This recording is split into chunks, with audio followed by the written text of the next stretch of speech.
My dear friend, at this very moment, grant your body the profound permission to fully and completely rest. Release every obligation, every expectation, every perceived task that might otherwise weigh upon your mind and spirit. Understand that right now, in this sacred space, there is absolutely nothing you are required to accomplish. No looming deadline, no urgent destination beckons you. No demanding task requires your strenuous effort, and certainly nothing at all calls for your weary struggle. Allow yourself to truly absorb this truth. If you find yourself lying down, whether on a bed, a sofa, or the gentle earth, consciously invite the full weight of your physical form to descend and sink effortlessly, naturally, and completely into the supportive surface beneath you. Feel its steadfast embrace, allowing it to hold you without judgment or expectation. Let gravity be your ally, gently pulling away any lingering tension that has accumulated throughout the day. If, however, you are comfortably seated, perhaps in a chair or on a cushion, then gently bring your awareness to your spine. Feel a profound, gentle stillness begin to settle and radiate through its entire length, from the very base all the way up to the crown of your head. Imagine it becoming tranquil, finding its natural alignment without any conscious adjustment from you. With each passing moment, sense your muscles beginning to soften, releasing their habitual grip, letting go of any stored tension from the day's activities. Allow your breath to respond to this newfound calm, slowing down of its own accord, effortlessly, without any need for forceful intervention on your part. There is no need to actively attempt to breathe deeply or to control its pace. Simply permit your breathing to naturally return to its inherent, quiet, and comforting rhythm. It will find its perfect pace all on its own. I am not in this precious moment asking you to concentrate intensely on anything specific, nor am I urging you to strive with all your might towards any particular outcome or goal. My only invitation to you, my friend, is to embrace pure, unadulterated rest, a deep and complete surrender.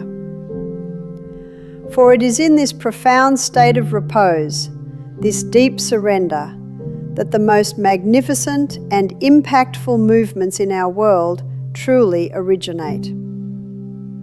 They are not born from relentless strain or exhaustive effort, but rather from a quiet, powerful yielding to an inner intelligence. Consider the dawn. The morning doesn't struggle or fight against the encroaching darkness to arrive. It simply unfolds with effortless grace and perfect timing. The sun does not labor or exert itself to ascend into the sky each day. It rises with inherent power and majesty, a natural unfolding. The countless stars do not wrestle with the vast darkness, striving fiercely to pierce through it and shine. They simply exist and radiate their light, yielding to their own luminous nature without effort. Indeed, all things in existence occur by gracefully yielding to their authentic, intrinsic nature, their inherent design. And so it is with you, my friend. You too possess an innate nature that is fundamentally effortless, a state of being where peace and harmony are not earned, but are simply present, inherent within you.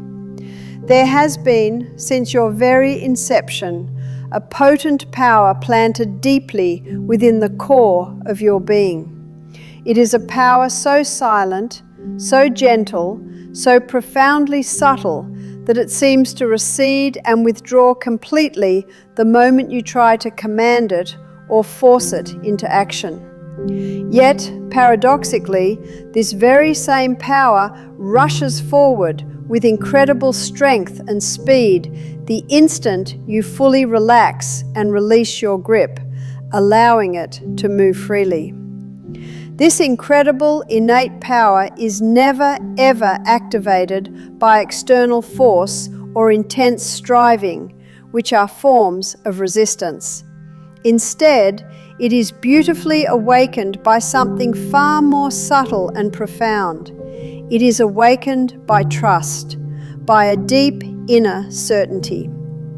Tonight, therefore, I extend to you a heartfelt invitation not to embark on any heroic feats of willpower, not to exert your conscious will over circumstances, and certainly not to feel compelled to prove your worth to anyone, including yourself.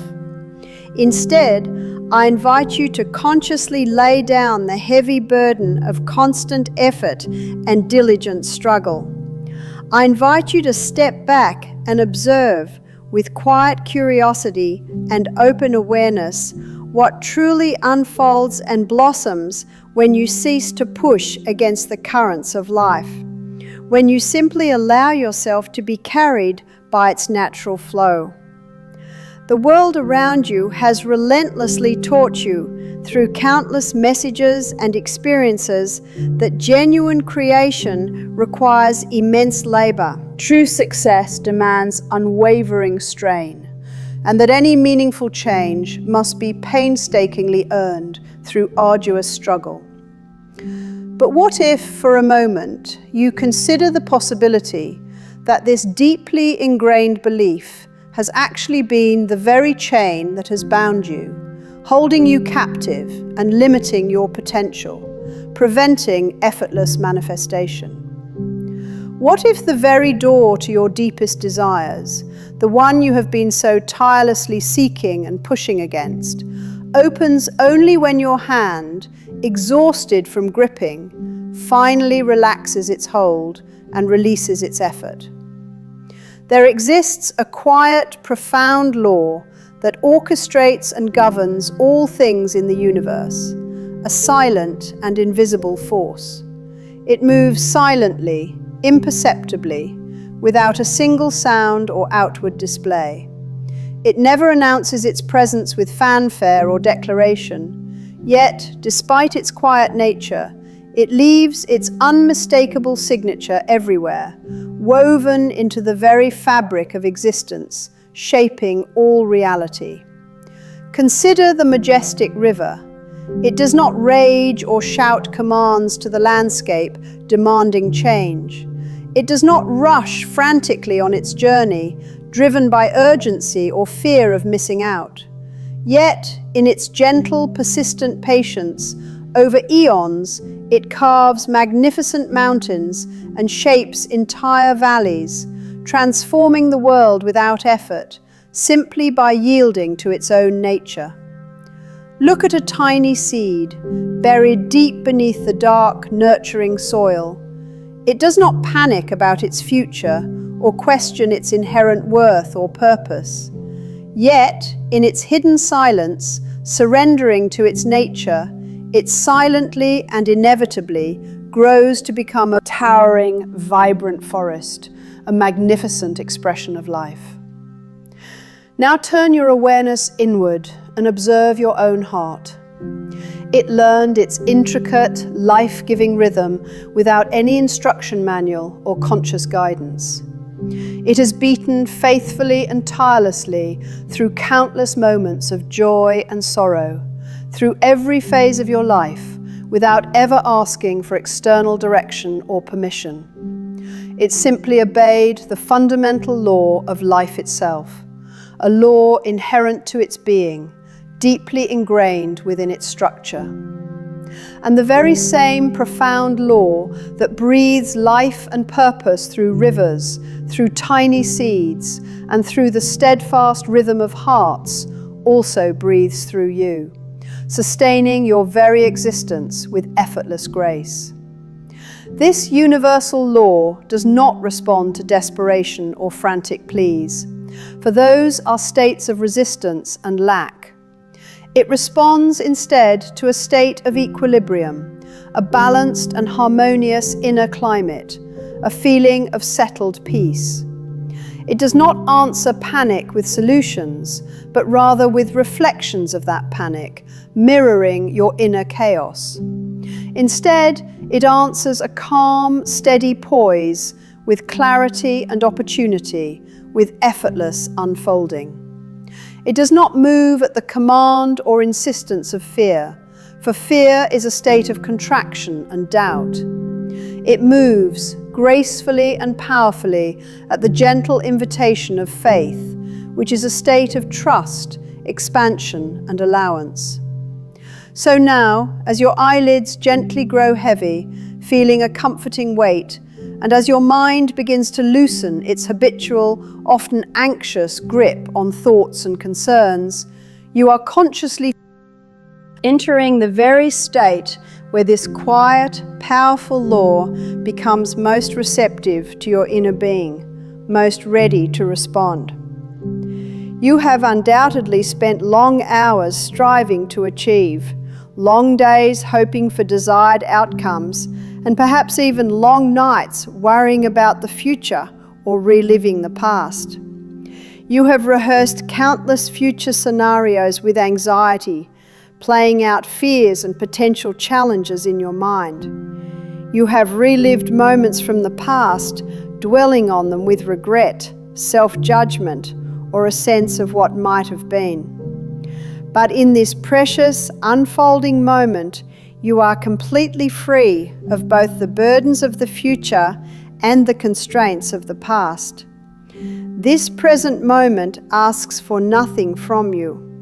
It requires no action, no decision, no effort whatsoever, for its perfection is already inherent. Allow your shoulders to consciously drop, releasing any tension they have been carrying, letting them soften into the surface beneath you.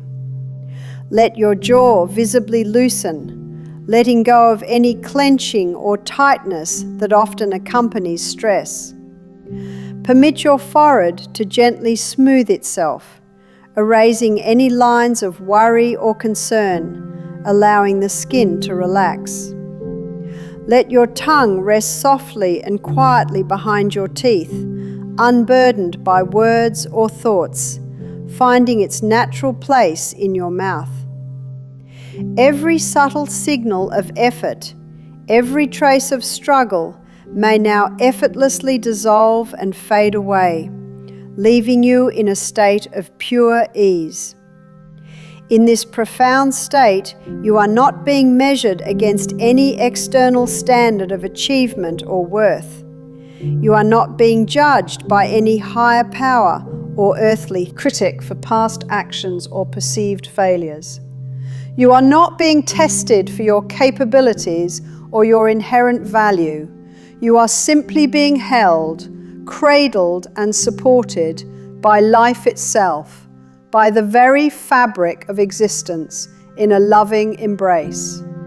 The soul, your deepest essence, performs its most magnificent and transformative work precisely when the busy, chattering, analytical mind steps gently aside and allows it the space to operate freely and creatively.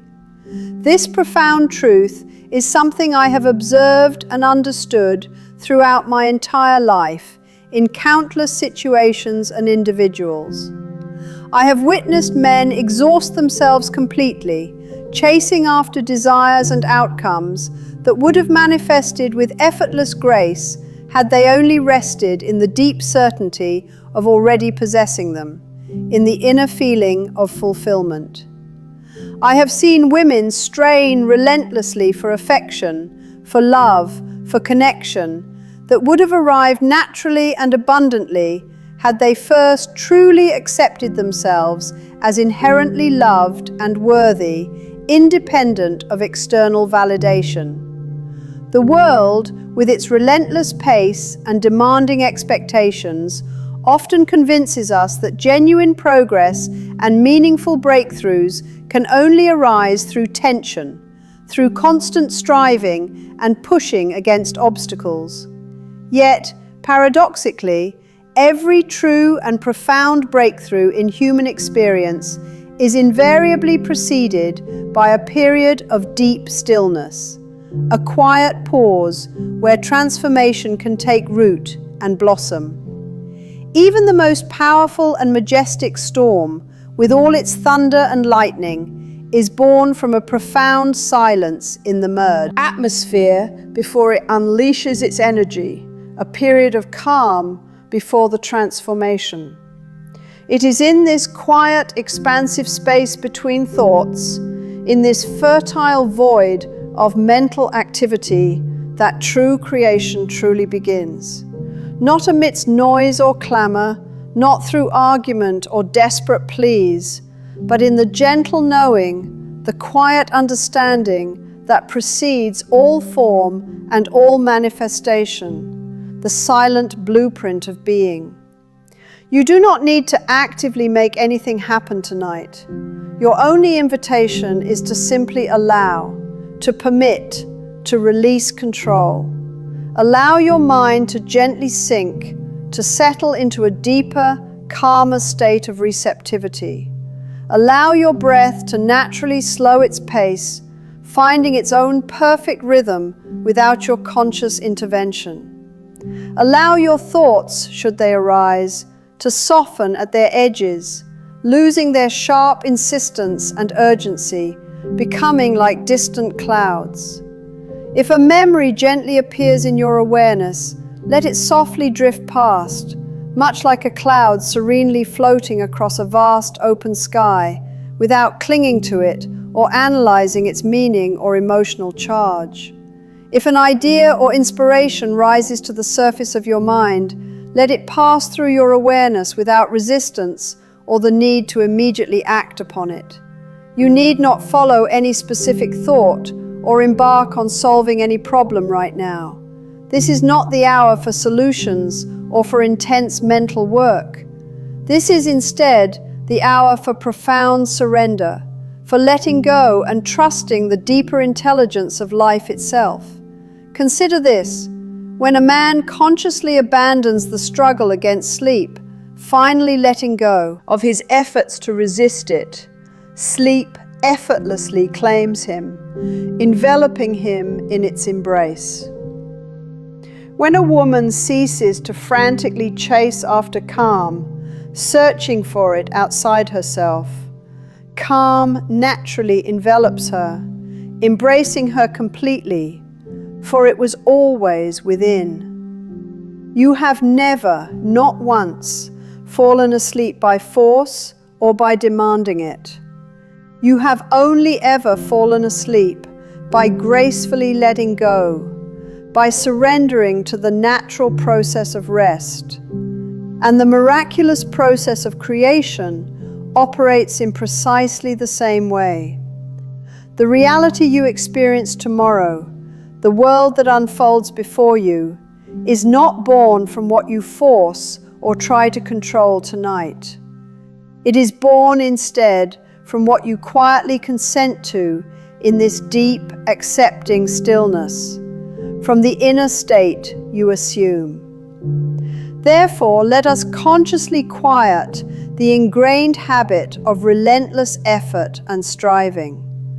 Understand that there is an intelligence residing within you, a wisdom far older than your most persistent worries, infinitely wiser than your deepest doubts, more profound than any conscious strategy.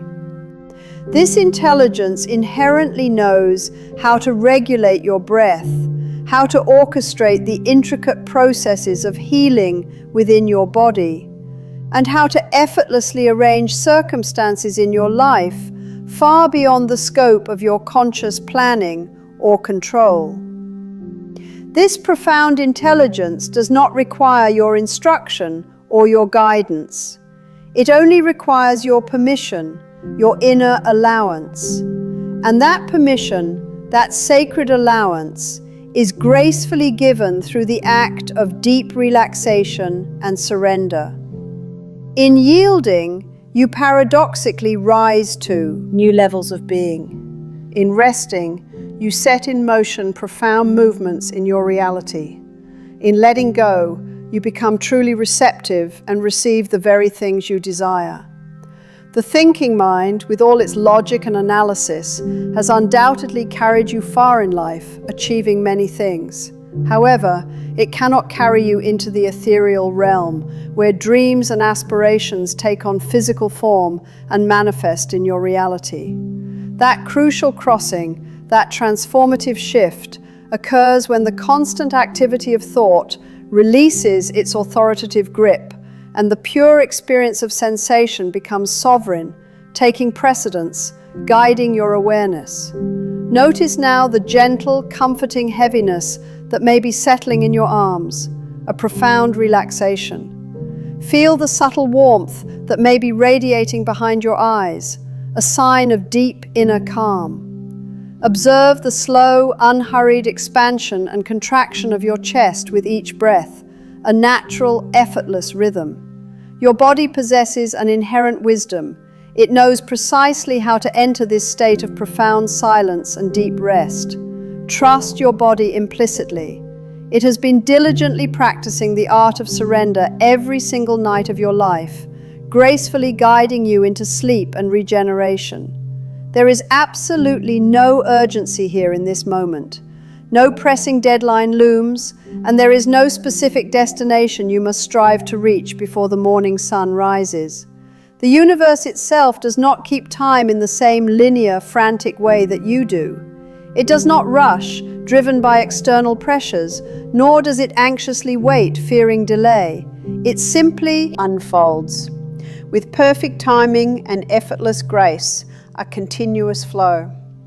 And you, my friend, are an integral, beautiful part of that magnificent unfolding, perfectly aligned with its rhythm. Long before you ever learned the concept or the word effort, you manifested effortlessly, with a childlike ease and spontaneity. As a child, you believed in possibilities without needing elaborate calculations or justifications. You expected good things to happen without needing any logical proof or reason. You assumed outcomes without needing to defend your beliefs. You simply imagined, and life, in its infinite wisdom and responsiveness, complied. But then, as you grew, you were taught to question, to doubt, to weigh every possibility with critical analysis and intellectual scrutiny. And in doing so, your natural gifts, your inherent manifesting abilities, inadvertently transformed into mere bargains, contingent on effort and struggle, limiting your spontaneous creation.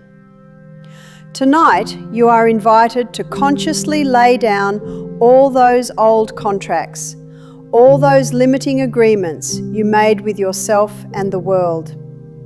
You do not need to persuade the world of your worth or your desires through argument or demonstration. You do not need to plead with fate for a better outcome, for fate is a reflection of your state. You certainly do not need to meticulously calculate every single step of your path to plan every detail. The very same power that orchestrates the magnificent arrangement of stars in the cosmos does not ask for your intricate strategies or your detailed plans. It asks only for your implicit trust, your inner agreement. And trust, true trust, is not something that can be manufactured or forced. It arises naturally, organically, when all tension dissolves and gives way to ease, to inner peace. So allow all tension to gently dissolve from your being, melting away completely. If a worry subtly whispers its presence in your mind, Do not fight against it or try to push it away. Instead, let it speak its piece. Acknowledge it without judgment, and then allow it to gently fade away like a transient mist, losing its hold. If anticipation stirs within you, do not accelerate it or try to amplify its energy. Instead, let it naturally slow itself, transforming into a quiet, unwavering confidence, a settled knowing. You are perfectly safe here, held and protected. Nothing is required of you in this moment. Nothing is demanded. Understand that creation itself is at rest within you, poised and ready to manifest from this place of stillness and inner peace. There is a state of consciousness, deeper and more profound than any superficial desire, older and more fundamental than any fear you have ever known, a primal state of being. From this primal state, all desires are born, already complete, already fulfilled in their essence, waiting to be manifested. Tonight, you are approaching that sacred state, not by strenuously climbing towards it through effort, but by gently sinking into it, allowing yourself to descend, sinking into profound stillness, sinking into exquisite softness, sinking into effortless ease. Observe how your breath continues its rhythmic motion without any conscious instruction from you. Your heart continues its faithful beat without any effort on your part. The night itself cradles you without question or condition, holding you securely. And you too may allow yourself to be held by this universal embrace, free from any anxiety or worry, completely at peace. You do not need to actively manage life, to control its intricate workings, for life is already managing itself perfectly, elegantly, and intelligently through you in every moment. The only labor required now is to simply stop laboring, to cease all strenuous effort, to release your grip. So just rest. Let your muscles completely slacken, releasing every last bit of tension from head to toe. Let your pulse naturally slow to a calm, steady rhythm. Allow the accumulated weight of the entire day, all its demands and concerns, to completely dissolve and melt away, disappearing into the stillness. You are not behind schedule. You are not late in any way. You are not lacking anything that is truly essential. All that is genuinely needed arrives through the profound act of rest, through this deep state of inner peace. The universe has never, ever responded to your exhaustion or your frantic striving. It responds instead with perfect alignment to your inner composure, your state of inner peace and balance. Men do not drown because the ocean is deep and powerful. They drown because they instinctively fight against the water, struggling against its natural flow and resistance. And so, stop fighting. Instead, float. Trust that the water, life itself, knows precisely how to carry you safely and effortlessly, supporting your journey. Silence now begins to gently gather at the very edges of your awareness, like a soft blanket settling around you, creating a sanctuary of calm. Your thoughts, if they still arise, grow softer, less insistent, less demanding of your attention. The intervals between them naturally lengthen, creating spaciousness and quiet in your mind. You are gracefully entering a sacred threshold, a space where creation listens most attentively to the subtle impressions of your being, to your inner state. Here, nothing is demanded of you. Here, paradoxically, everything is possible, everything is accessible. But possibility does not shout or demand attention. It whispers subtly, and whispers, by their very nature, require deep stillness to be truly heard and understood. So, simply be still. If sleep comes to claim you, allow it to come without resistance, without holding on. If wakefulness gently lingers, allow it to linger without trying to force sleep or control your state. You are not required to control either state. Your only requirement is to cease controlling, to release your grip on outcomes. Tonight is not a night for conquest or achievement. It is a night for gentle consent, for deep acceptance of what is and what you choose to be.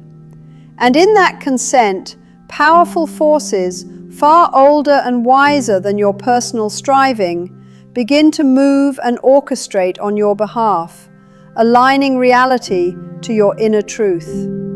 Consider the tiny seed. It does not awaken into life by command or forceful instruction. It awakens by the gentle warmth of the earth and sun, by yielding to its environment, by natural conditions. The majestic tide does not answer to human orders or demands. It answers to the powerful, silent pull of the moon, to an invisible, inherent law. And your life too answers to something far deeper and more profound than your conscious effort. It answers implicitly to your underlying state of being, to who you truly feel yourself to be.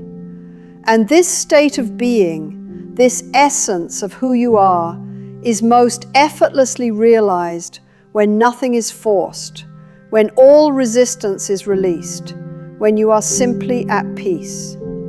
So, rest now, deeply and completely, in the simple, profound recognition that you do not need to push or strive against tomorrow. Tomorrow, in its perfect timing, is already on its way, unfolding with graceful inevitability, a natural progression. The very fact that you are here, listening to these words, consciously relaxing and gently releasing control, signals a profound shift that is already in motion beneath the surface of your awareness. You need not monitor it anxiously. You need not supervise its progress. You need not actively assist it. All the necessary assistance comes, not through doing, but through the powerful act of surrender and trust. The ancient, ingrained impulse to strive, to push, to make things happen, now begins to dissolve in the tranquil presence of this quiet knowing, this deep inner wisdom that resides within you. And what remains, what truly endures, is a profound recognition. A recognition that the very power you have relentlessly sought through external action and strenuous effort has always, always lived within you, residing in stillness, in the quiet core of your being. A recognition that the door to your desires, the one you have so tirelessly tried to open through sheer effort, unlocks effortlessly through the practice of ease and gentle allowance, simply by releasing your grip. A recognition that the life you deeply long for, the reality you yearn to inhabit, does not respond to frantic chase or desperate pursuit, but only to a quiet, unwavering assumption of its presence, a deep inner knowing that it is already yours. But tonight, I will not yet speak of assumption in detail, not in words. Tonight, my only gift to you is rest, deep and restorative, allowing you to experience it. The soil, before it can receive the precious seed and allow it to sprout, must first soften and become pliable, receptive. The water, before it can perfectly reflect the shimmering stars, must first become still and tranquil, its surface calm. And your awareness, your inner landscape, must quiet itself, settling into a profound peace before it can truly receive new instruction or insight from the deeper realms of existence, from its own inner wisdom. So, be quiet now, not through strict discipline or rigid control, but through gentle, loving permission. Let go of the deeply ingrained idea that you must constantly hold yourself together, that you must maintain a facade of strength or control. Life itself is holding you now, cradling you securely, supporting your entire being. There is nothing you need to defend, nothing you need to fix, nothing you need to explain away or justify. There is only rest, pure and unadulterated. And as you sink deeper into this profound rest, something truly profound is already taking place beneath the surface of your conscious awareness. The relentless effort that once compelled you to push against the world, to battle circumstances, is gently dissolving, melting away completely. And in its sacred place, a gentler, more powerful force is quietly awakening within you. A force that does not demand or insist, that does not push. A force that does not strain or struggle against reality. A force that does not argue with the way things are, but simply accepts and transforms. A force that simply knows. You do not need to fully understand this force yet, not in this moment. Understanding will naturally come later, in its own perfect timing, when it is ready to reveal itself. For now, allow only your body to soften deeply, allowing every muscle to release. Allow your breath to slow effortlessly, finding its perfect rhythm. And allow your mind to gently drift, unanchored from thought, released from its usual activity. This, my friend, is the gateway. This is the doorway to creation. And you have stepped through it, not with effort, but with the grace of surrender, with inner peace. As I rest here with you in this profound quietness, something subtle yet significant gently rises into your awareness. It does not appear as a complex idea to be debated, nor as a theoretical concept to be discussed academically. Instead, it surfaces as a calm, undeniable recognition, a truth that I have observed again and again throughout my entire life, in myself, in my students, in complete strangers, in countless lives that transformed without any dramatic noise or external fanfare. There is a universal law operating ceaselessly, always, in every moment of existence. It does not announce itself with grand declarations or visible displays. It does not seek belief or validation from anyone, for its truth is independent of opinion. It does not demand permission to function.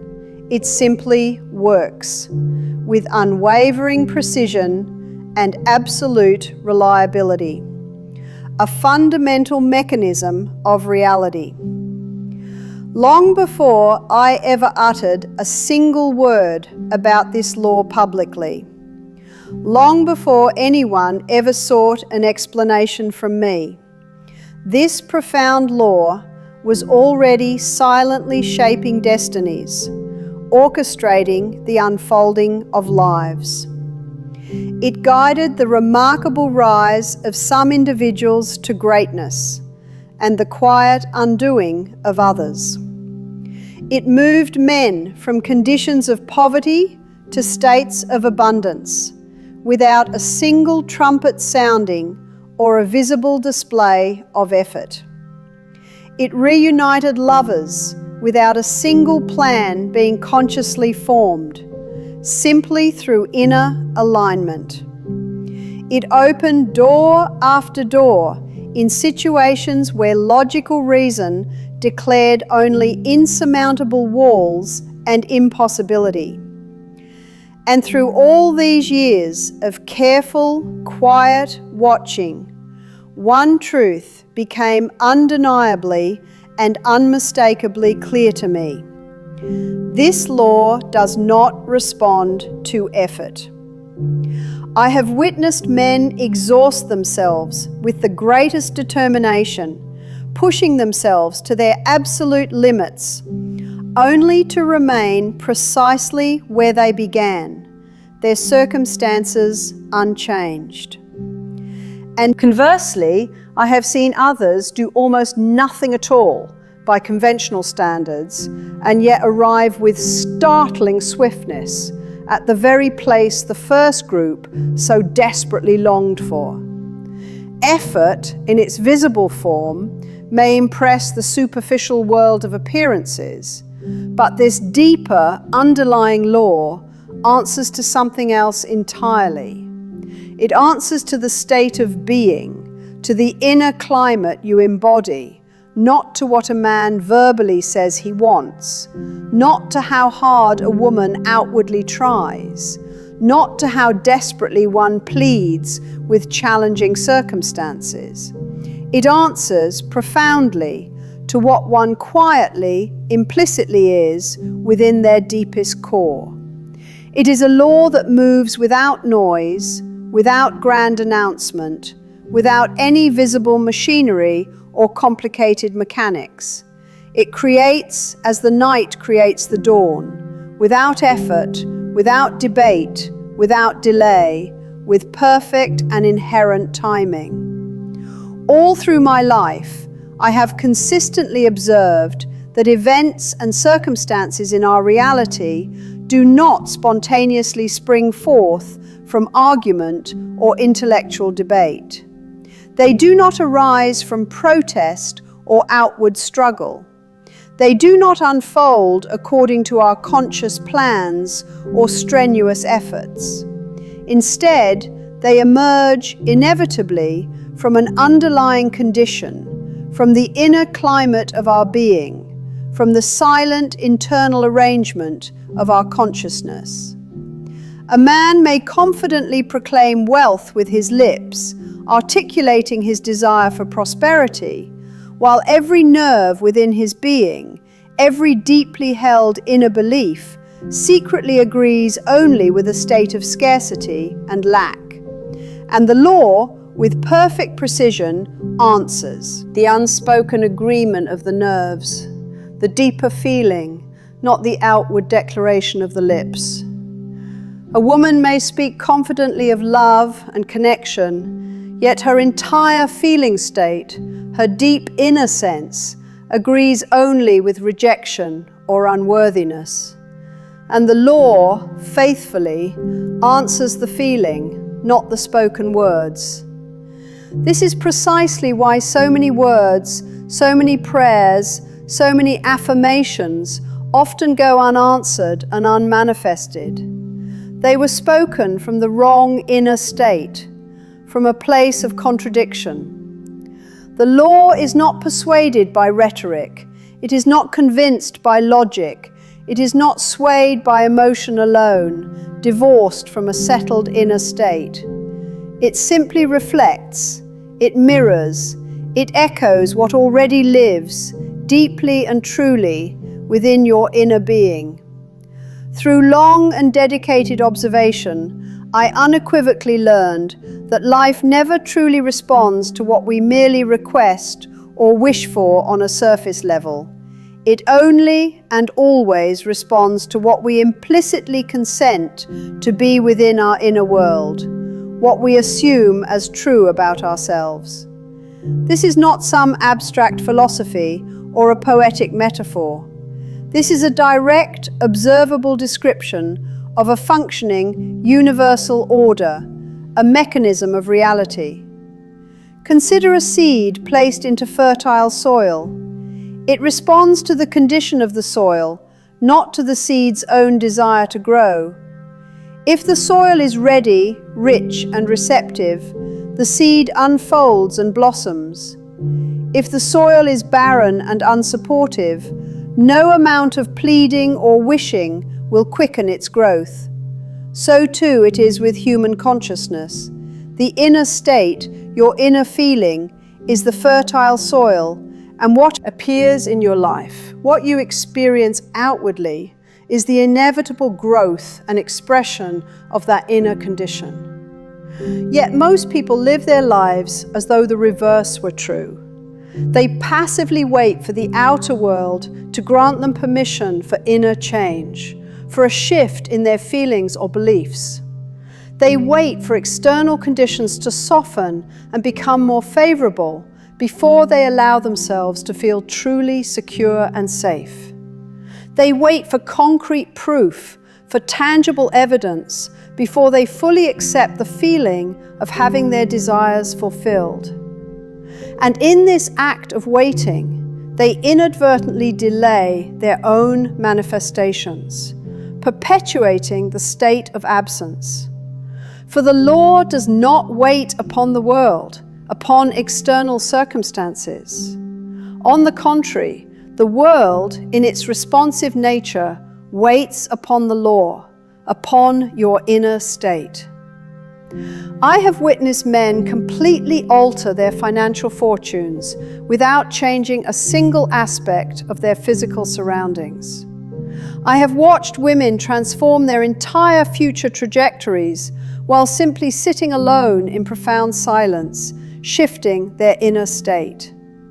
And those who observed from the outside, entirely unaware of this invisible silent law, often attributed these transformations to mere coincidence, to good luck, or to blind chance. But I assure you, there is no such thing as chance in this realm. There is only precise correspondence, only perfect reflection, only the inevitable echo of inner agreement. This law creates without sound. It never shouts when it works its wonders. It alters futures with such quiet, subtle precision that the conscious mind often attempts to trace the change to some visible external cause, some logical explanation, because it struggles to accept that the true source was invisible, an inner shift of state. And yet it always was, always originating from within. You see, the world of form, the physical reality you perceive, is always late to the party.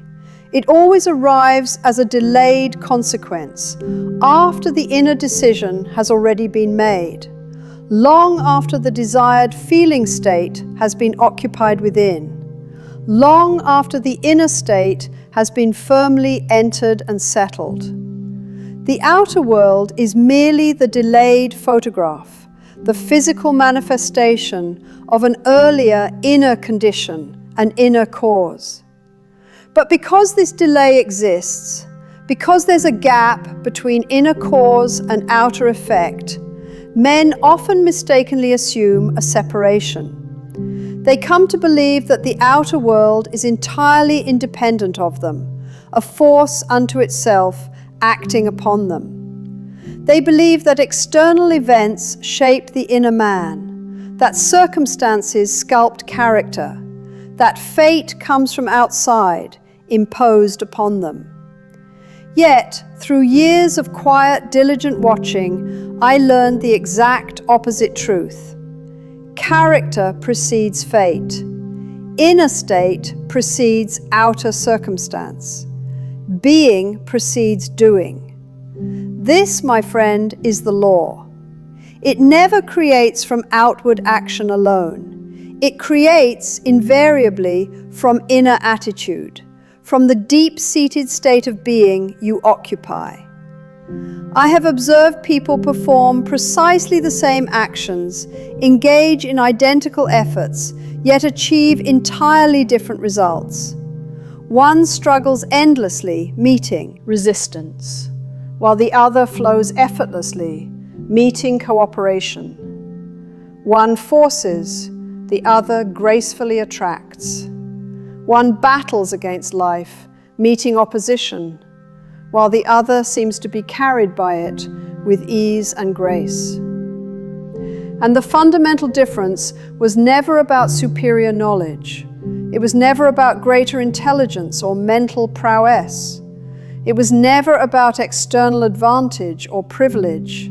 It was always, always about the inner state, the I am identity. One person lived inwardly as though success were the most natural and inevitable outcome, an inherent part of their being. The other lived inwardly as though obstruction and difficulty were obvious and expected, a constant reality.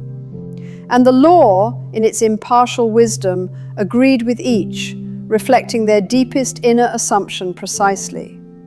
This is why outward effort alone, no matter how intense, has no true creative power in this deeper sense.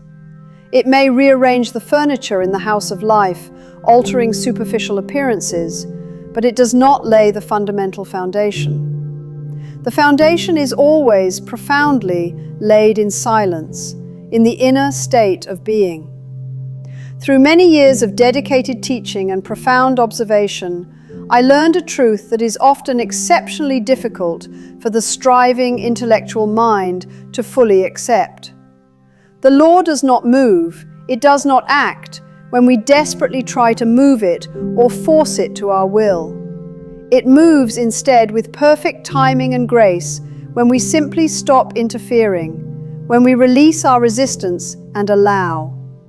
It responds to what is already inwardly assumed, already accepted as fact, already lived as an undeniable inner truth within your being. I did not initially discover this profound law in books or ancient texts. I discovered it by meticulously watching what actually worked in real life, especially when everything else, all conventional efforts and strategies, failed completely. I saw people pray tirelessly with fervent devotion and yet remain completely unchanged in their circumstances, their prayers unanswered. Conversely, I saw others pray very little by conventional measures and yet transform their lives completely with astonishing speed and ease. When I meticulously traced the core difference between these two groups, I found it was never in the length of their prayers, nor in the specific wording they used. It was always, always in the inward position, the inner state from which the prayer itself arose. One person prayed from a feeling of hunger, of desperate need, of lack, affirming absence. The other prayed from an inner feeling of possession, of already having, of quiet certainty, affirming presence. And the law, with its unwavering precision, answered possession. This profound realization came upon me gently, not as a sudden earth-shattering thunderclap or an instantaneous revelation. It emerged little by little, gradually, through years of meticulous observation, through watching people implicitly assume themselves into states of ruin and suffering just as naturally as breathing, and through watching others implicitly assume themselves into states of safety and success without consciously knowing why it worked. Men do not fall into poverty by random accident. They fall into agreement with it. They assume the state of poverty as their reality. Men do not rise into freedom and abundance by mere chance. They enter into profound accord with it. They assume the state of freedom as their natural being. The law does not punish or judge. It is impersonal. It simply confirms. It takes no sides, expresses no preference or bias. It reflects impartially. It is as impartial and unbiased as gravity itself, and just as exact in its operation. This is precisely why pleading never alters it. Begging does not persuade it. Desperation does not move it or sway its course. For the law recognizes only what is already accepted as true, inwardly, as an undeniable fact, as a settled inner state. Not what is merely hoped for in the future, not what is feared, not what is pretended for appearances, only what is quietly, profoundly assumed as an inner fact. Yet, I will not name this law explicitly tonight. Tonight, I will allow it to approach you in the same way it gradually approached me, gently, through a growing familiarity, through subtle inner recognition that transcends words. As you continue to listen, you may suddenly notice moments from your own life gently rising to the surface of your awareness. Times when things shifted effortlessly, as if by magic, appearing without struggle. Times when doors opened for you without any force or struggle on your part, as if by unseen hand. Times when what you wanted arrived with such ordinary simplicity that you almost dismissed it as insignificant, failing to recognize the profound underlying principle at work. Those moments, I assure you, were not accidental occurrences. They were precious moments when you were, perhaps unknowingly, in accord with the law. Moments when you were not wrestling with the world. Moments when you inwardly agreed with the desired outcome before it physically appeared, before it manifested. Likewise, you may also recall moments when all your strenuous effort failed completely, when trying harder only created more resistance, when pushing only created delays and frustrations, when intense longing only served to deepen the feeling of absence and lack. Those moments too were not accidents.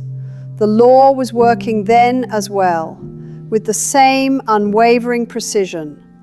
It was confirming the opposition you were internally generating, mirroring your inner conflict. It was reflecting your inner division and uncertainty.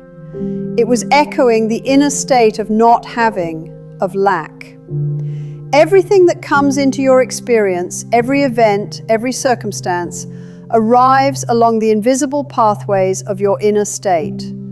No event can ever enter your experience without first passing through the silent gate of your own inner acceptance, your deepest assumption. Yet most people live their lives as though events invade them without warning, as though circumstances ambush them unexpectedly, as though fate attacks them without any invitation or inner cause. This deeply ingrained belief in invasion produces intense fear, a feeling of helplessness, and fear in its turn produces more invasion, creating a self-perpetuating cycle of struggle. For the law recognizes fear as a powerful inner state and reflects it faithfully in your outer reality, giving you more to fear. There is nothing mystical or supernatural about this process. There is only precise correspondence, an exact mirroring. A mirror, for instance, does not judge the face placed before it. It does not reward beauty or punish scars. It simply reflects, accurately and impartially, without bias. So too, the law reflects your inward posture, your deepest inner attitude toward life. If you lean inwardly towards a state of safety and security, then safety and security will appear in your outer world. If you lean inwardly towards struggle and difficulty, then struggle and difficulty will repeat themselves in your experience. If you lean inwardly toward abundance and prosperity, then abundance and prosperity will rearrange themselves in your life, flowing towards you effortlessly. Always without noise, always without grand announcement, always without visible machinery or external effort, simply through the force of inner alignment. Men frantically search for secret external causes, trying to understand why things happen. They attribute success to cleverness, to perfect timing, to external advantages, or to blind fate. They attribute failure to enemies, to insurmountable obstacles, or to unfortunate circumstances. And so long as they continue to look outward for explanations, they remain perpetually blind to the silent, powerful engine that never stops working within them, orchestrating their reality. This invisible engine requires no fuel but inner agreement, your inner consent. It does not accelerate with force or strenuous effort. It accelerates instead with profound acceptance, with deep inner knowing.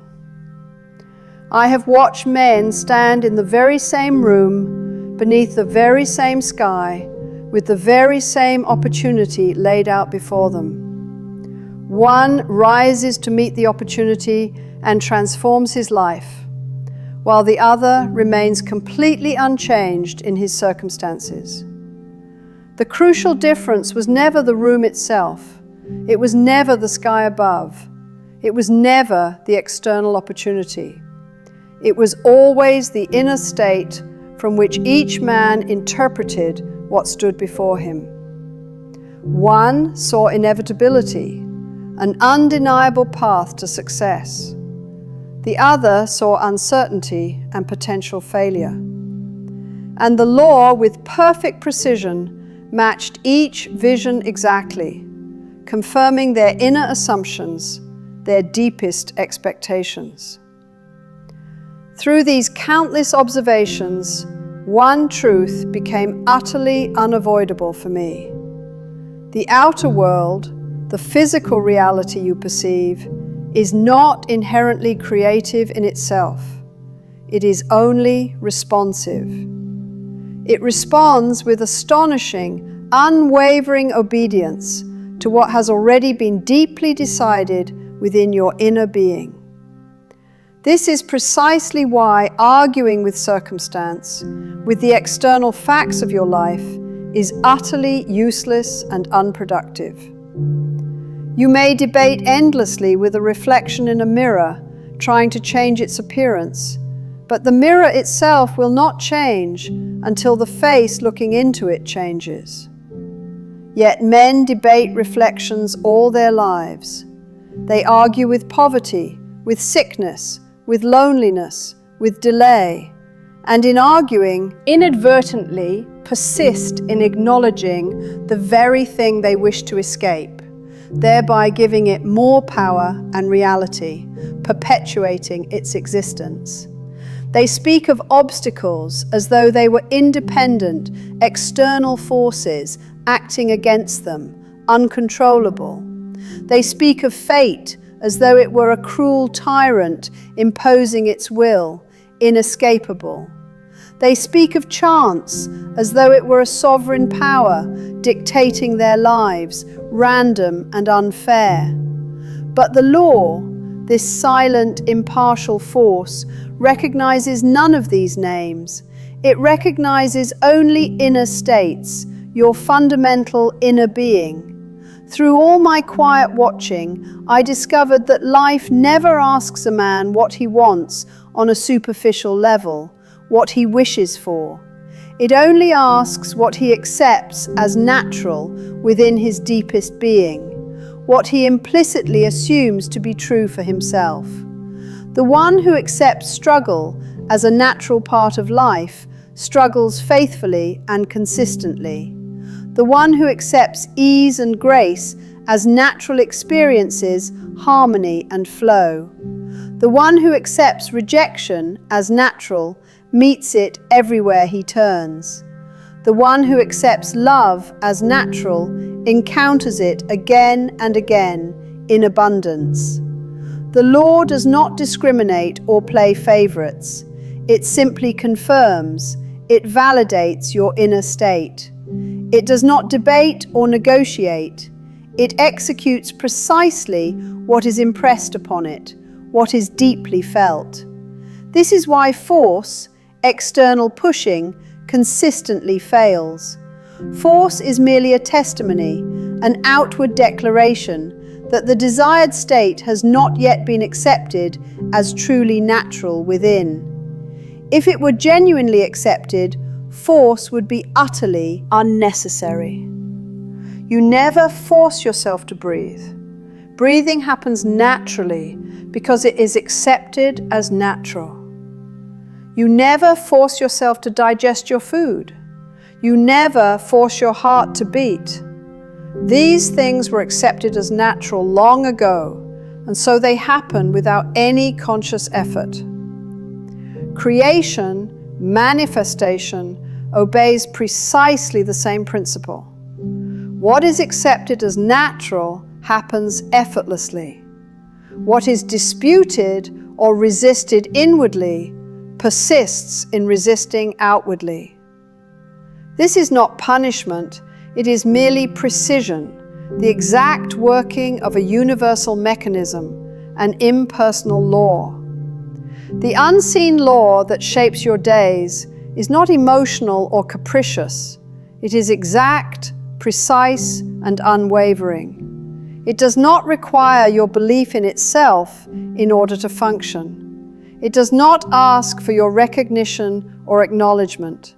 It operates perfectly, whether you acknowledge it or not. It moves in the faithful, unchanging stillness of truth, like gravity.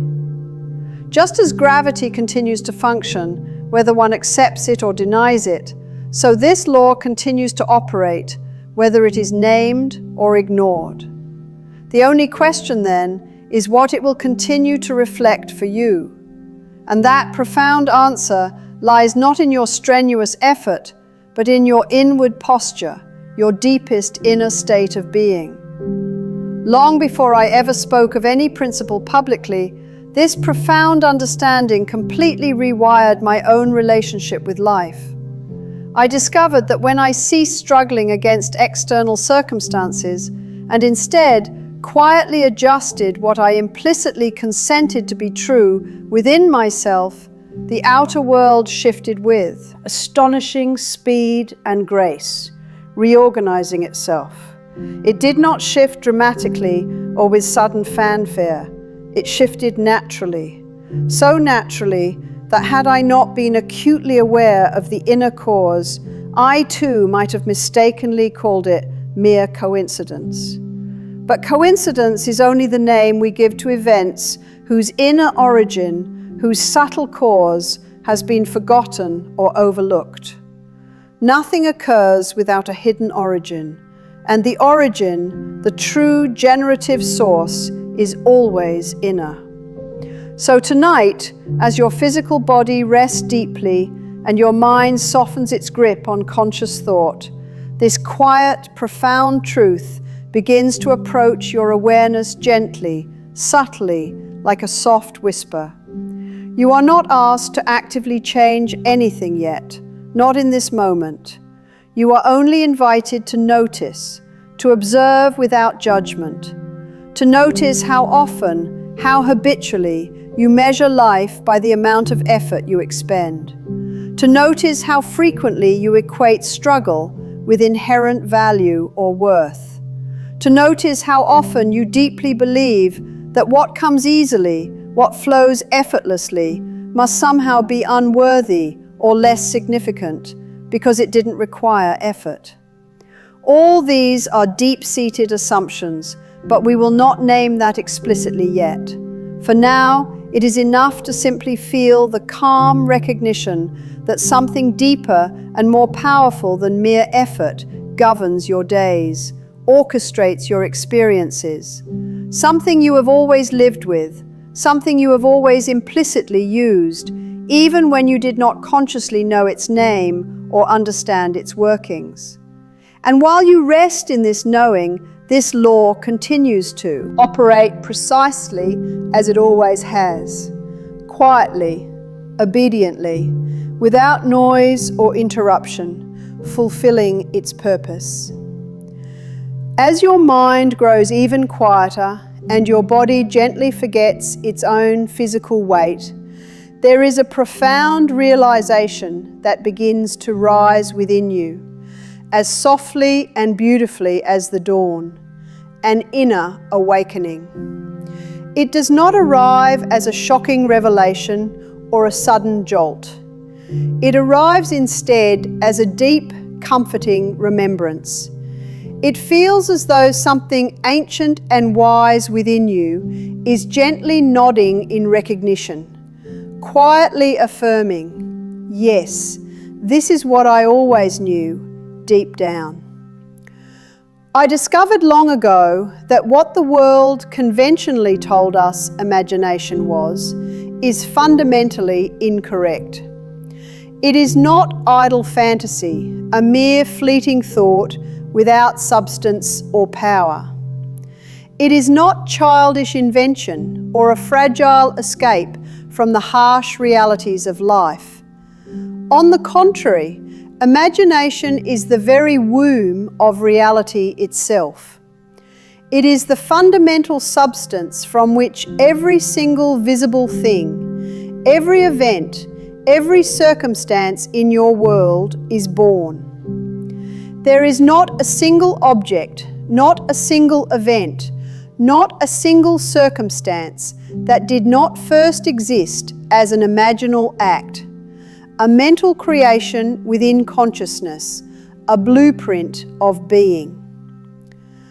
The world believes that imagination passively follows life, merely reflecting what already is. I learned through profound observation that life in its entirety profoundly follows imagination, manifesting its creations. Every house you see, every structure was once an image in someone's mind, a thought form. Every road, every pathway was once a thought, a mental design. Every relationship, every connection was once a feeling, an inner resonance. Every fortune, every abundance was once an inward assumption, a deeply held belief about oneself. Nothing that now feels solid and tangible began as solid. I did not accept this truth as a mere theory or a philosophical concept. I accepted it as an undeniable observation, a verifiable fact of existence, repeatedly demonstrated. I watched men casually dismiss imagination as a flimsy illusion, a trick of the mind, something to be ignored. And then I watched that very illusion reshape their lives without their conscious permission or understanding, manifesting their inner states. I watched women cling tenaciously to past images of sorrow or lack, and unknowingly, meticulously rebuild the very same painful experiences again and again, perpetuating old patterns. I watched entire destinies repeat themselves, cycle after cycle, simply because the inner picture, the imaginal cause, never truly changed. And from all this, I learned a profound truth. The world cannot help but follow the image, the inner assumption held within the human mind. There is no exception to this law. You may choose to call imagination weak or dismiss it as a mere figment of fantasy, but I tell you, it is the only true creative power there is in this universe. You may mock it as mere fantasy, but every single fact, every tangible reality is simply fantasy made visible, imagination densified into form. You may treat it as a humble servant, but in truth, it is the master you serve, whether you consciously acknowledge it or not, for it shapes your reality. The invisible always precedes the visible. Long before the body physically moves, the inner state has already shifted, determining the action. Long before a single word is spoken aloud, the feeling, the inner resonance, has already been entertained and felt, setting the tone. Long before an external event arrives, the imaginal scene, the inner picture, has already been lived and experienced within, a complete inner reality.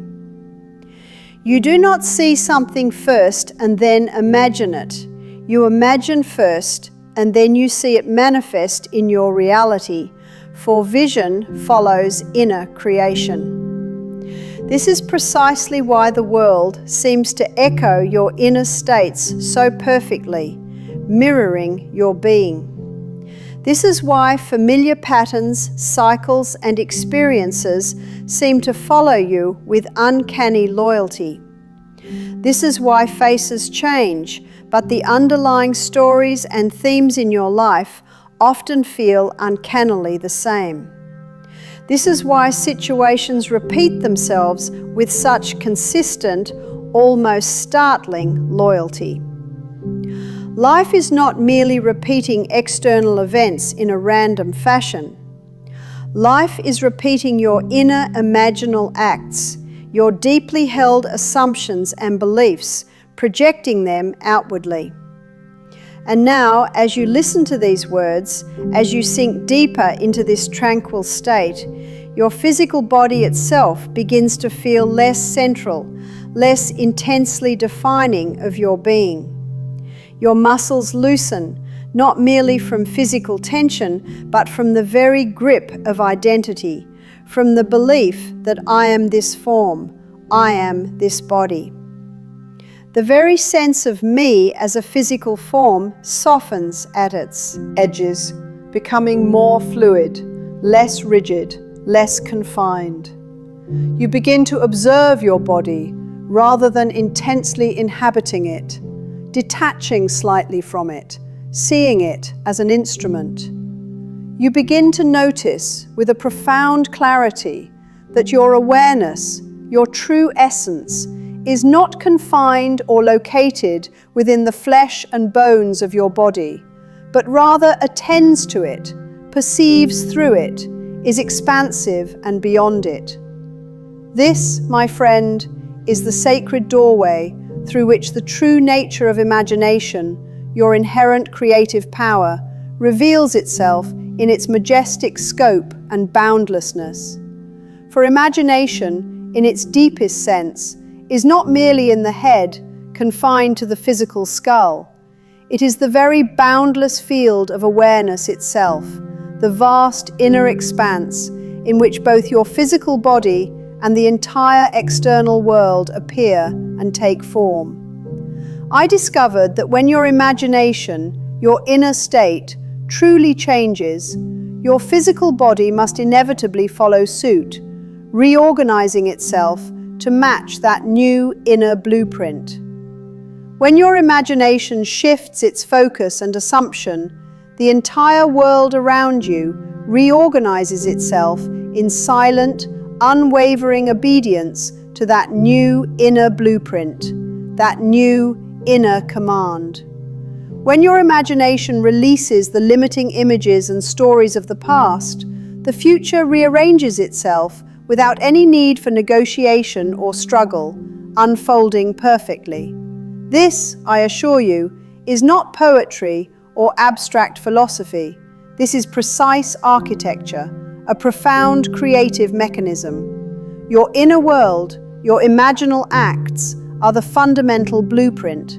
The outer world, your physical reality, is the resulting structure, the manifestation of that blueprint.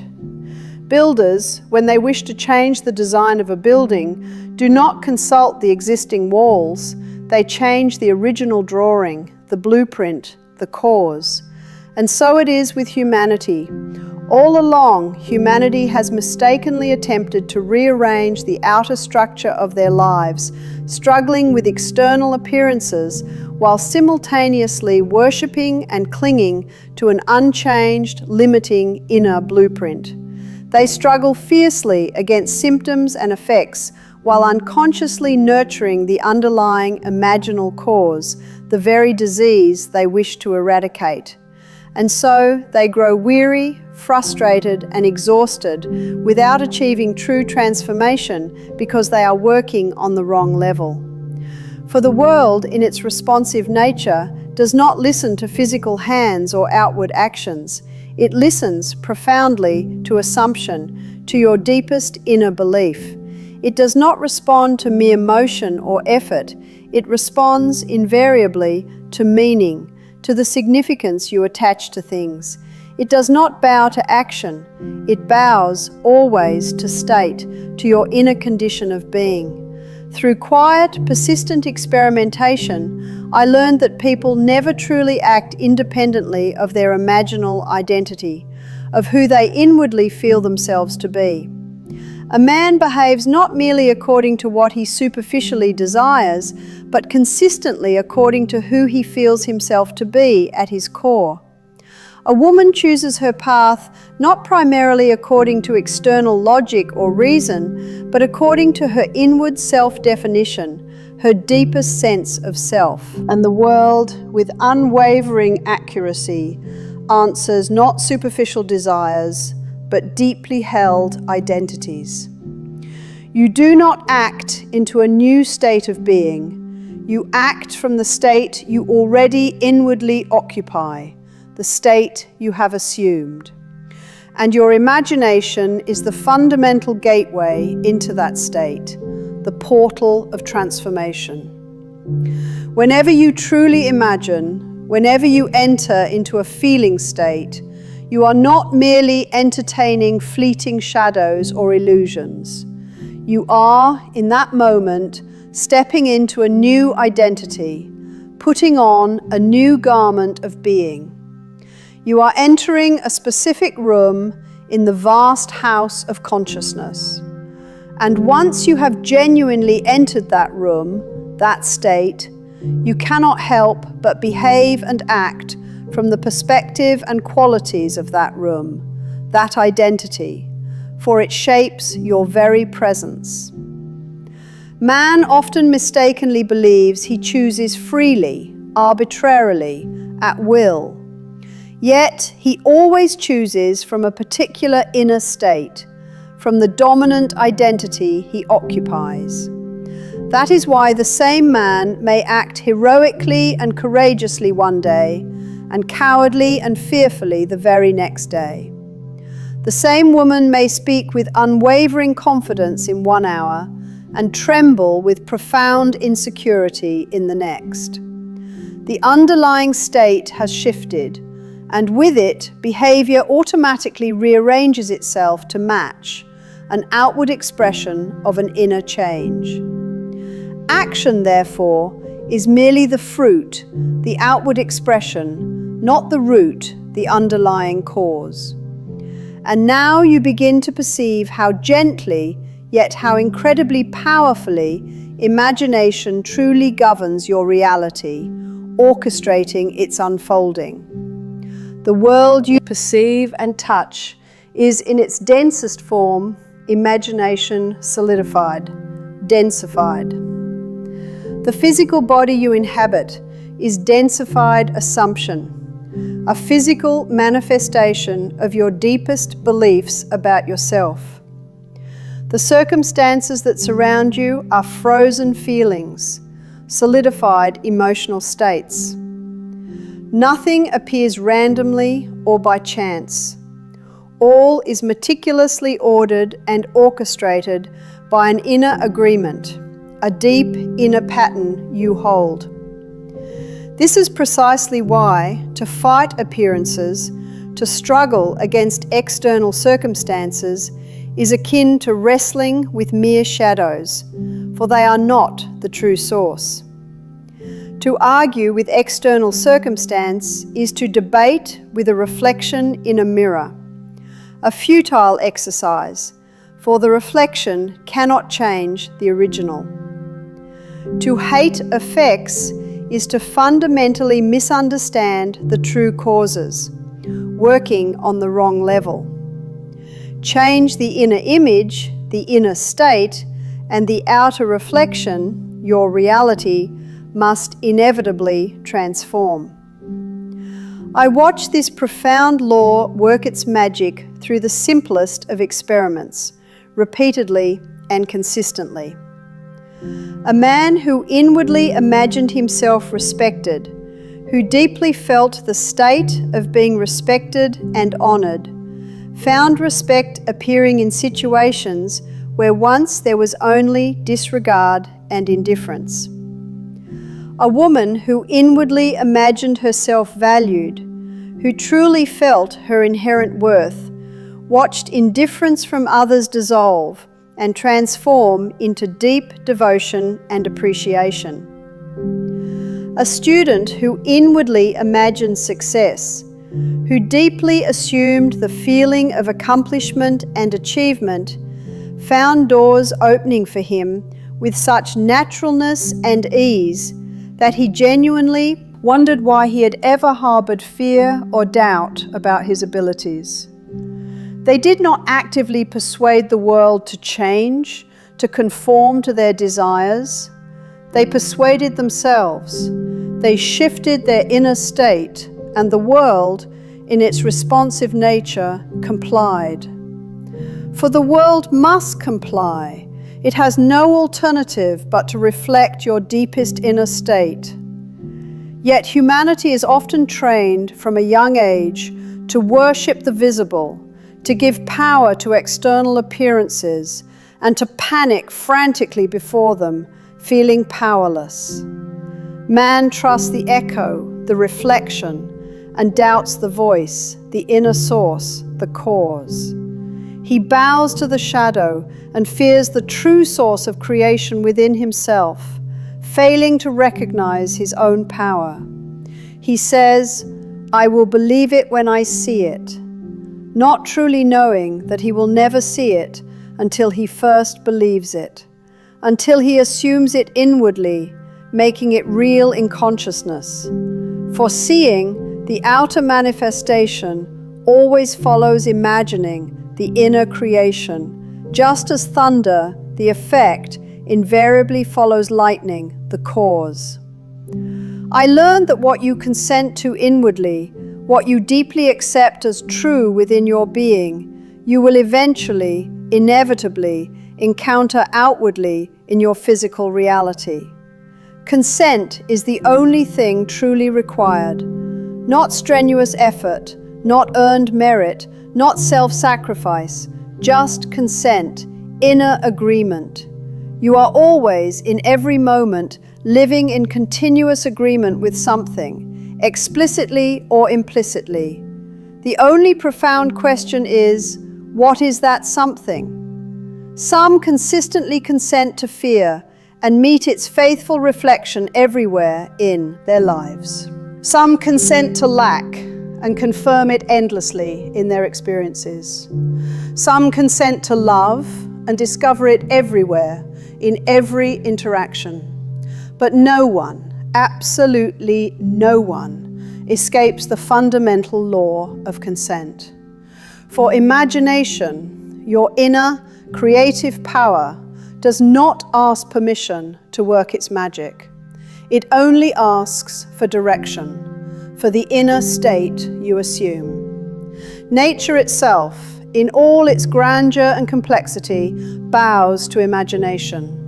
The body reorganizes itself according to your deepest beliefs and assumptions. Strength increases where strength is assumed and felt inwardly.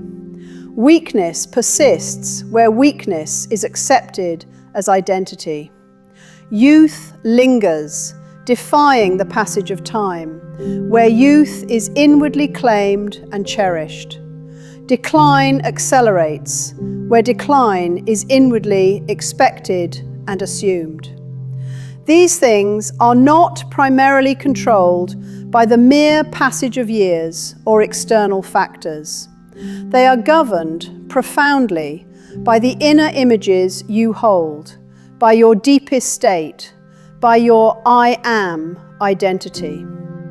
And now, as you rest in this liminal space between body and dream, you are entering the most fluid and malleable region of imagination, the very workshop of creation, where reality is shaped. Here, images are not yet rigid or fixed. Here, assumptions are not yet frozen into solid facts. Here, identity is not anchored tightly to the narratives of history or past experiences. Here, in this potent space, you may gently separate from the limiting stories of the past without any struggle or resistance. The past, in truth, has no substance of its own, no inherent power to compel your present. It is sustained only through your continued imagining, through your repeated inner picture of it, through its emotional charge. It survives by your repetition of old inner images and feelings. The moment you cease to imagine from the past, the moment you withdraw your emotional life and creative energy from old images and stories, they collapse like shadows deprived of their light source, losing all their authority over your present. You are not bound to memory itself. You are bound only to the continuity of your imagining, to the persistent inner pictures you hold, for those are the true creative force. This is precisely why a man may relive childhood wounds and traumas deep into old age, while another may outgrow them completely and heal in a single transformative hour. The difference is not the passage of time. The difference is identity, the inner state assumed. One continues to imagine from the wound, perpetuating its reality.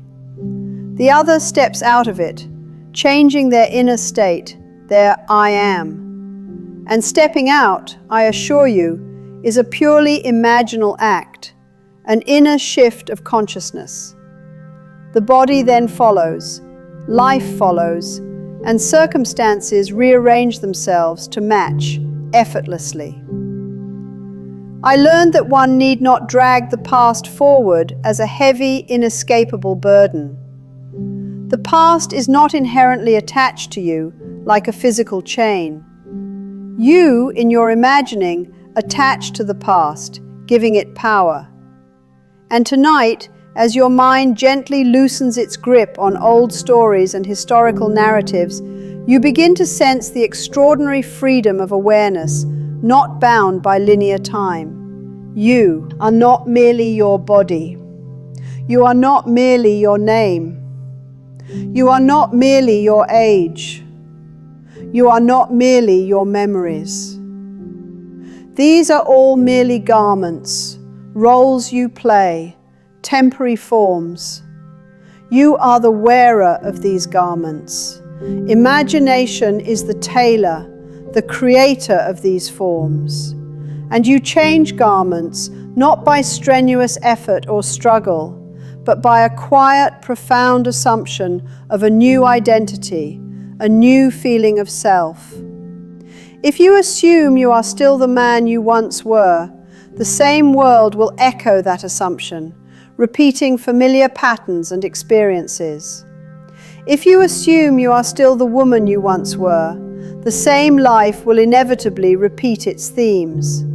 But the very moment you quietly and deeply assume something new about yourself, the echoes instantly change, and life must, without resistance, rearrange itself to perfectly match that new inner assumption. All external action then becomes automatic, effortless, flowing from this new state of being.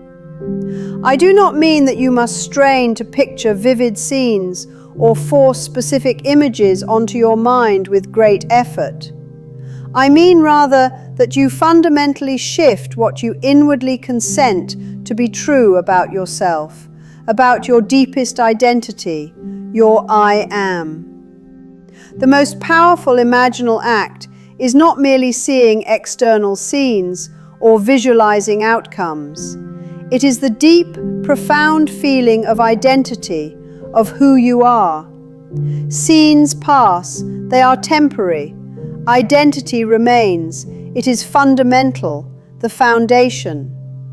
You may imagine riches fleetingly, in passing, and yet remain poor in identity, inwardly feeling a lack. And the law, with unwavering precision, answers identity, not the fleeting image. You may imagine love in passing, and yet remain lonely in identity, inwardly feeling unchosen or unworthy. And the law, again, answers identity, reflecting your deepest belief. It is not ultimately what you visualize or intellectually desire. It is who you inwardly inhabit yourself to be, what state you occupy. And the entry into that being, that new state, is always through imagination, through inner feeling. Every time you say inwardly, without forming audible words, "This is who I am," you have performed an imaginal act far more powerful than any detailed picture or external visualization, for you have declared your being. And now, your awareness begins to gently detach from the superficial surface of life, from external stimuli and distractions. Your physical body becomes distant, a subtle sensation, less central. The room you're in becomes faint, losing its defined edges. The world around you becomes quieter, its sounds receding into the background, becoming less insistent. And something vast, something expansive and profound begins to open behind your thoughts, revealing itself. This vastness, this infinite expanse, is imagination itself. Not as mere fantasy or fleeting memory, but as a living, breathing presence, the very ground of your being, the source of all reality. Here, in this profound state, you begin to truly see that the world is not simply happening to you as a passive recipient. It is happening through you as a co-creator, an orchestrator. It is not acting upon you, it is responding from you, echoing your inner states and assumptions. And once this profound truth is deeply seen and understood, blame naturally evaporates, for you recognize your role. Fear, which thrives on external threats, loosens its tenacious hold, for the threat is now understood to be internal. The desperate need to struggle and fight weakens significantly. For who would fear an echo when the voice generating it is his own? Who would fight the shadow when the light creating it stands powerfully within him? You, my friend, are not separate from the power that shapes your days, that orchestrates your reality. You are, in truth, seated at the very center of it. You have always been there. You simply, perhaps unknowingly, mistook the surface manifestations for the true source. The world, through its conditioning, taught you to trust what you can physically touch and see.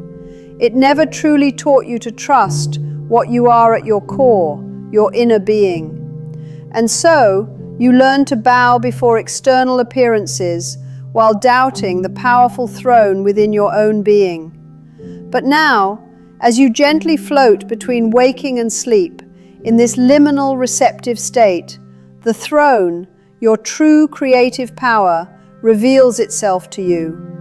You begin to feel, not as a speculative thought, but as a direct, undeniable knowing that your awareness is not contained inside the world. On the contrary, the entire world is contained inside your awareness. This is not mere speculation or abstract philosophy. It is a direct, felt knowing, an undeniable inner experience. The sound of my voice now appears in you. The sensation of your body appears in you. The memory of your life, all its events, appears in you. The image of tomorrow, its possibilities, appears in you. And you, the one in whom all of this appears, remain unmoved, unshaken, unchanged by it all. This unmoved witness, this unchanging core, is imagination itself. It does not age, it does not fear, it does not hurry, it does not resist. It simply assumes, it simply is, and the world, in its perfect obedience, follows. You now begin to see why every great transformation, every profound shift in reality, always begins in secrecy, hidden from outward view, in the quiet of the inner world. Why the external world is always the last to know of a truly deep change. Why miracles appear ordinary, even mundane, to those who witness them only from the surface, failing to perceive their inner origin. The miracle, you see, occurred much earlier, in silence, within the imaginal realm, in the realm of consciousness. You separate now from a problem, not by frantically solving it through effort, but by ceasing to inhabit the inner state that gave it life and sustenance, by withdrawing your consent. You separate from the past, not by trying to erase memory, but by withdrawing your identity, your inner self-definition from those old narratives. You separate from the body, not by leaving it, but by deeply seeing that it merely follows you, that it is an instrument of your inner state, a garment you wear. And in that profound separation, that release, space opens within your being. Possibility widens, becoming boundless, infinite. The future softens, becoming malleable and receptive to new impressions. There is no urgency here, only profound revelation, an unveiling of truth. You are not actively trying to change your life.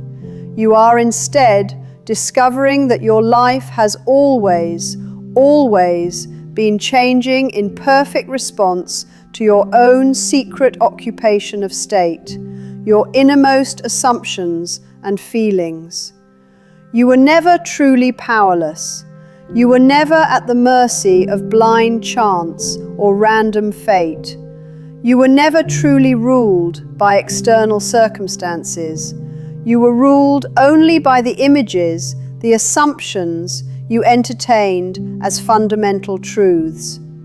And the very moment this is deeply seen, not as a doctrine or a philosophy, but as an undeniable inner recognition, the chains of struggle and effort weaken without any further effort on your part, dissolving effortlessly.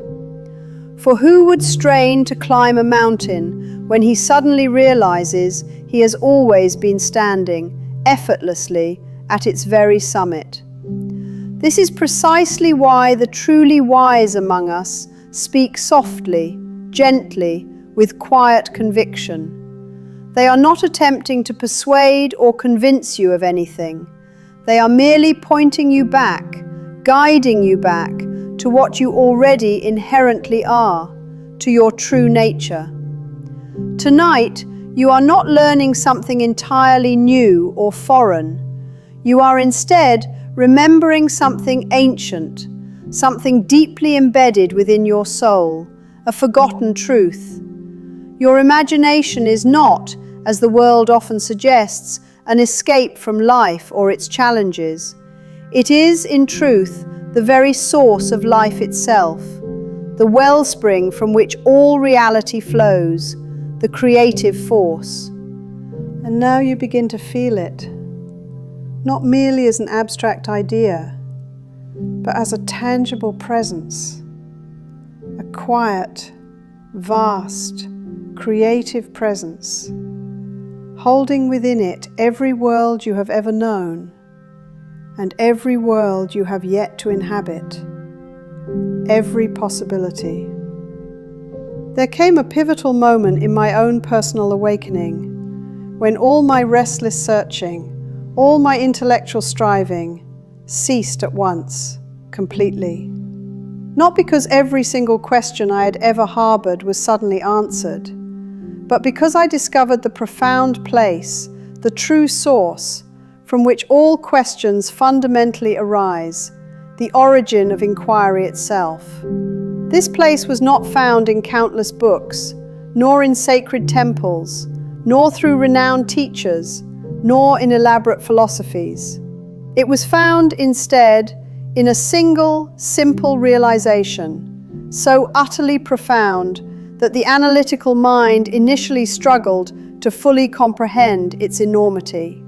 I discovered that the true name of God, the creative force of the universe, is not a word spoken in hushed reverence, nor a sound whispered in fervent prayer, but a deeply felt identity declared within. The name of God, in its purest essence, is I am.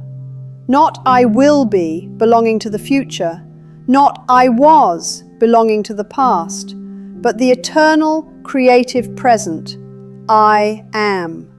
This is not merely a religious statement or a theological concept. It is an existential fact, a fundamental truth of being. It is the absolute center from which all experience, all reality radiates forth, the core of creation. Before you can even begin to articulate what you are, before you can describe your condition, your fortune, your limitations, your hopes, or your desires, you must first, silently and implicitly, utter within yourself, I am. And whatever follows those two powerful words, whatever you attach to them, becomes the precise mold into which life must inevitably pour itself and take form. You do not, my friend, live in a universe governed by random chance or arbitrary events. You live instead in a universe of declarations, of implicit assumptions, of inner commands. Every single human destiny, every life path begins with two profound words that are spoken inwardly, often without conscious awareness. I am. And whatever you consistently attach to those foundational words becomes the very garment you wear in the world, the identity you present and inhabit, your inner being made manifest. If you inwardly declare, I am weak, or I am unfortunate, or I am unloved, or I am overlooked, then life, ever obedient and impartial in its response, quietly affirms, very well, you shall indeed experience what you have named yourself to be. For the world does not question whether your I am declaration is wise, beneficial, or desirable. It only asks whether it is truly assumed, whether it is deeply accepted as fact within your being. I became acutely aware that man does not pray to God as if God were a separate entity existing externally, an outside force. Man prays from God, from the very core of his being. For the I am within him is the very presence, the very creative force he seeks in distant heavens and hallowed halls. The very moment you implicitly declare, I am, you are. Whether you consciously know it or not, standing at the powerful throne of creation itself, activating its boundless energy, its infinite potential. This is why every affirmation, Every declaration of a desired state works not through mere repetition of words, but by establishing a deep felt identity, an inner truth. You may speak 1,000 hopeful phrases, repeating them diligently, but if the underlying I am beneath them remains unchanged, if your core identity persists in its old form, the world will remain unchanged with it, reflecting your deeper assumption. It is not what you verbally say you want that truly governs your reality. It is what you quietly, profoundly consent to be within your deepest self. You may intensely desire freedom, yet quietly, implicitly declare, I am trapped, through your inner feelings and beliefs. You may desire wealth, yet constantly feel, I am lacking in your core, affirming absence. You may desire love, yet secretly assume, I am unchosen or unworthy. And the world, in its infallible precision, will confirm the secret, unspoken assumption, not the superficial, spoken desire. For the law always, without exception, answers the deepest, most fundamental assumption, the core identity. It never merely answers the outward performance or the words alone. I learned that a man does not rise to success or prominence simply because he works harder than others. He rises because he inwardly assumes himself to be one who rises, one who is destined for success, one who inherently embodies that state.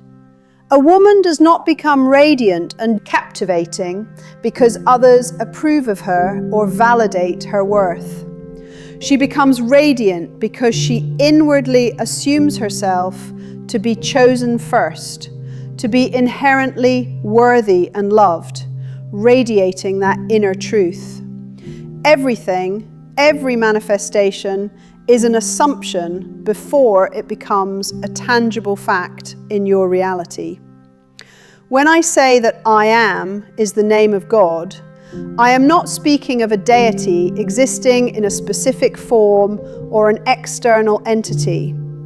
I am speaking of the only creative center there truly is, your own awareness declaring being. God is not separate from you. God is your very awareness of being, your innermost essence. When you say, I am, you are touching the creative root, the fundamental source of the entire universe.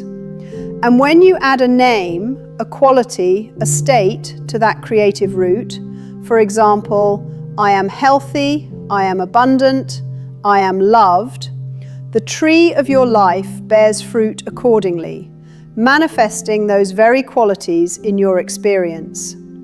If you say, I am forgotten, life subtly arranges itself around the experience of forgetting you.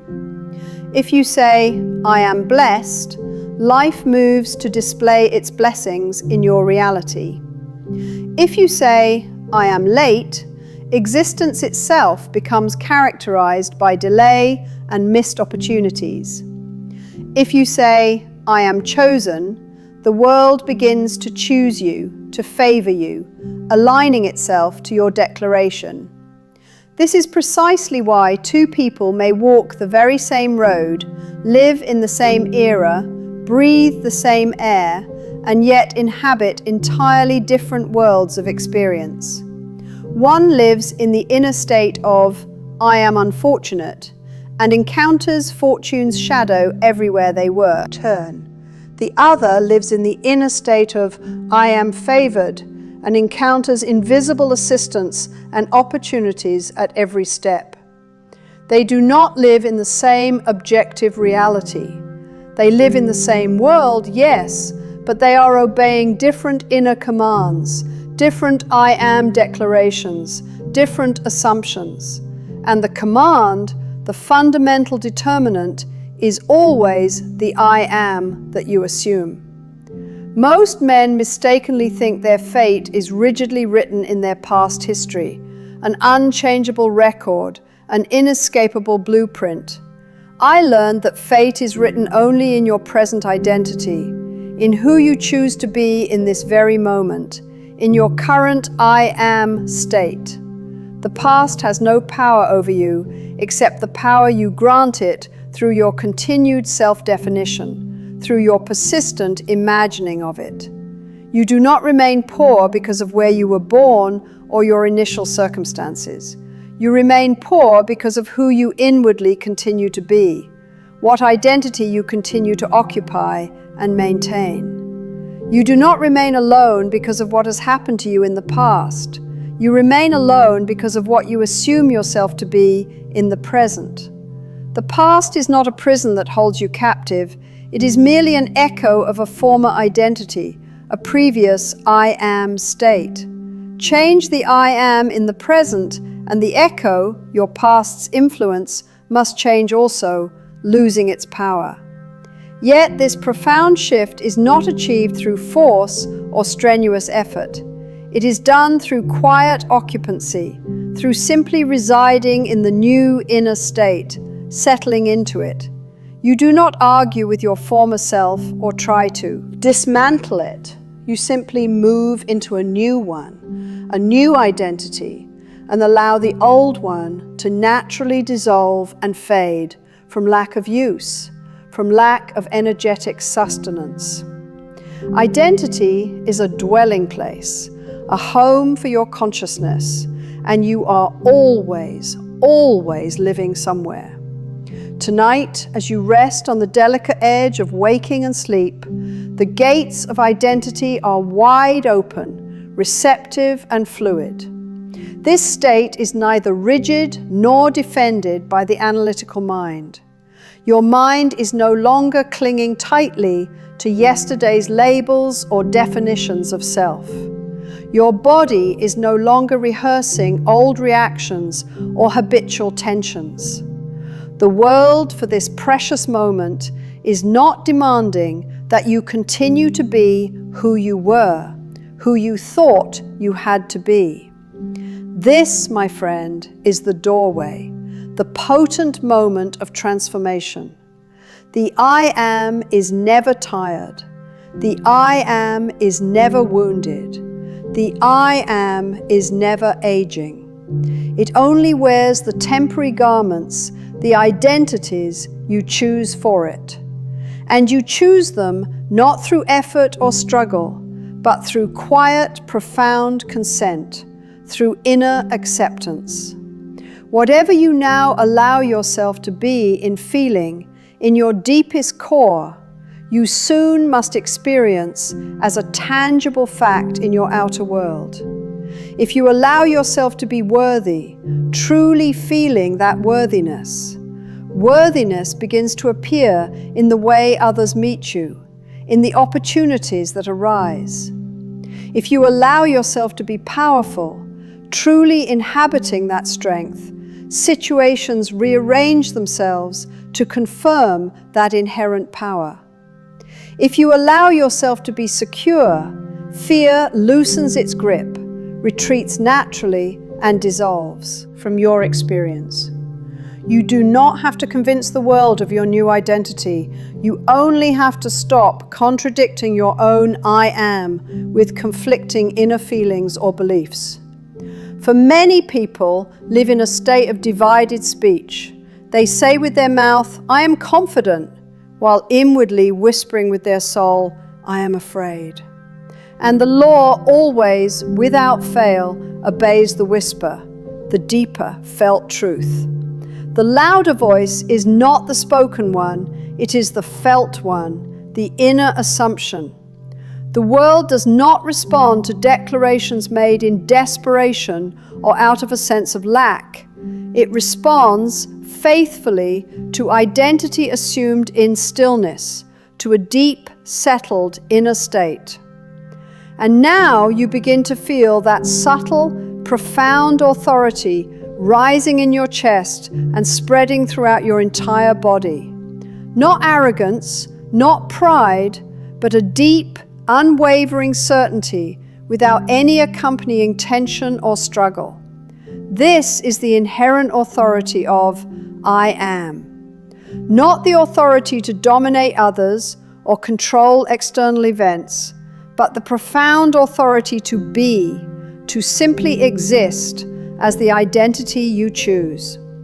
When you deeply enter this state, you no longer need to prove yourself to anyone. Proof becomes utterly unnecessary, irrelevant.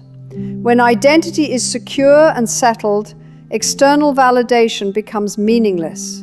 When being is established, struggle loses its entire purpose and motivation. When assumption becomes stable and unwavering, the outer world reflects this stability.